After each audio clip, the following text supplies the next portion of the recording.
अर्थात विपत्ति के समय व्यक्ति के धैर्य, धर्म, मित्र एवं पत्नी की परख होती है। यानी विपत्ति एक कसौटी है जिसके आधार पर इन चारों की परीक्षा होती है। सामाजिक प्राणी होने के नाते व्यक्ति समाज में विभिन्न सामाजिक संबंधों को स्थापित करता है और विभिन्न सामाजिक संबंधों की अपनी अपनी मर्यादाएं होती हैं, लेकिन इन सभी मर्यादाओं से परे एक संबंध होता है मित्रता का, जहाँ किसी भी तरह की मर्यादा या सीमा संबंधी बंधन नहीं होता। सच्ची मित्रता किसी भी तरह की औपचारिकता, किसी भी तरह का संकोच एवं किसी भी तरह की कपटता नहीं जानती। माँ के आंचल के बाद सच्चे मित्र का सानिध्य ही होता है, जहाँ व्यक्ति स्वयं को विश्रांति, सच्चा आश्वासन एवं आत्मीयता के निकट महसूस करता है। सच्चा मित्र निस्वार्थी होता है, जो अपने मित्र के कष्टों को देखकर अत्यधिक व्यग्र हो उठता है। वह दूध में मिले उस पानी की तरह होता है जो दूध जलने से पहले स्वयं ही जलने लगता है। विराम। मित्रता जितनी बहुमूल्य है, उसे बनाए रखना उतना ही कठिन है। विराम। मित्रता को स्थिर एवं दृढ़ बनाए रखने के लिए सबसे महत्वपूर्ण आवश्यकता है सहिष्णुता और उदारता की। पूर्ण रूप से निर्दोष एवं सर्वगुण संपन्न व्यक्ति कोई भी नहीं होता। विराम। प्रत्येक व्यक्ति में कुछ न कुछ कमी रहती ही है, इसलिए सोच समझकर, जांच परख कर एक बार सच्चे मित्र को सुनिश्चित कर लेने के बाद व्यक्ति का कर्तव्य है कि वह अपने मित्र को गलत मार्ग पर जाने से रोके। सच्चे मित्र की वास्तविक पहचान को स्पष्ट करते हुए संस्कृत के एक श्लोक में कहा गया है, अर्थात सच्चा मित्र अपने मित्र को गलती एवं पाप करने से रोकता है, बचाता है। विराम। उसे शुभ कार्यों की ओर प्रेरित करता है, उसके गुप्त रहस्यों को छिपाकर रखता है और गुणों को सबके समक्ष उजागर करता है। विराम। विपत्ति के समय भी उसके साथ बना रहता है और ऐसे समय में उसकी मदद भी करता है तथा तन मन धन से भी कोई संकोच नहीं करता। वास्तव में मित्रता दो हृदयों को बांधने वाली प्रेम की डोर है। विराम। यह एक ऐसा अनमोल रत्न है जिसे दुनिया की कोई भी कीमत खरीद नहीं सकती।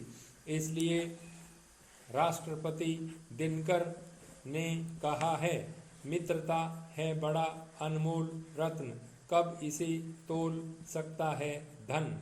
सज्जन एवं दुर्जन के बीच बहुत बड़ा अंतर यह है कि दुर्जनों की मित्रता सुबह की छाया की तरह पहले तो काफ़ी बड़ी लगती है, लेकिन बीच दोपहर में ही छोटी होकर लुप्त प्राय हो जाती है, जबकि इसके विपरीत सज्जनों की मित्रता की छाया दोपहर के बाद की छाया की तरह बढ़ती जाती है। विराम। कपटी मित्र बड़े घातक होते हैं। वे मित्रों के पास तभी तक मंडराते रहते हैं जब तक उनके पास उन पर खर्च करने के लिए पैसे होते हैं, लेकिन दीनता एवं संकट की स्थिति दिखाई देते ही तुरंत साथ छोड़ देते हैं। विराम। अपने घोषित शत्रुओं से रक्षा कर लेना सरल है, लेकिन कपटी मित्रों से बचना मुश्किल। विराम। वे मीठे धीमे जहर के समान होते हैं। ये समुद्र की तह में छिपी हुई चट्टानों की तरह हैं, जो कभी भी जीवन रूपी जलयान को जलमग्न कर सकते हैं। प्रसिद्ध कवि गोपाल दास नीरज ने लिखा है, दूध पिलाए हाथ जो डसे उसे भी सांप। दुष्ट ने त्यागे दुष्टता, कुछ भी कर लें आप। जबकि सच्चे मित्र आलोचक की तरह होते हैं। सच्चे मित्र हमेशा सही मार्ग पर चलने की ही सलाह देते हैं, चाहे वह कितना ही कंटकपूर्ण क्यों न हो। विराम। जो मनुष्य अपनी त्रुटियों से परिचित नहीं रहता, अपनी दुर्बलताओं का साक्षात्कार नहीं करता, जीवन में सफलता प्राप्त नहीं कर सकता। दुर्बलताओं का साक्षात्कार एवं त्रुटियों से परिचित कराने का गंभीर कार्य सिर्फ सच्चा मित्र ही कर सकता है। सच्चा मित्र ऊपर से रूखा महसूस होता है, कई बार उसमें चिकनाहट एवं मिठास का अभाव लगता है, किंतु अंततः वही हमारा सर्वाधिक हितैषी होता है। बाइबिल में कहा गया है कि एक विश्वासी मित्र जीवन के लिए महाऔषधि है, क्योंकि वह अपने सुकृत्यों से व्यक्ति के जीवन की सभी बुराइयों को दूर करने की कोशिश करता है। भारतीय इतिहास आदर्श मित्रों के उदाहरणों से भरा पड़ा है। कृष्ण सुदामा, कृष्ण अर्जुन, कर्ण दुर्योधन, राम सुग्रीव, राम विभीषण आदि की मित्रता इतिहास प्रसिद्ध है। लेकिन आज के भौतिकवादी युग में सच्चे मित्र का मिलना दुर्लभ है। अधिकांशतः मित्र अपना उल्लू सीधा करने के लिए मित्रता का स्वांग रचते हैं और अपने स्वार्थ की पूर्ति होते ही अंगूठा दिखा देते हैं। जब कोई व्यक्ति विपत्ति में पड़ता है, तब उसके सच्चे मित्र की पहचान होती है। इसलिए सच्चे मित्र की पहचान करने के लिए विपत्ति आने का इंतजार न करके मित्रों के सामने कुछ दिनों के लिए विपत्ति का स्वांग रचना चाहिए। जो स्वार्थी मित्र हैं, वे धीरे धीरे अलग हो जाएंगे और सच्चे मित्र किसी भी परिस्थिति में साथ देने के लिए सदैव तत्पर रहेंगे।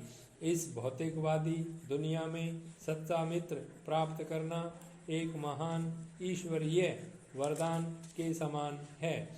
ऐसे व्यक्ति को अपने भाग्य पर गर्व करना चाहिए।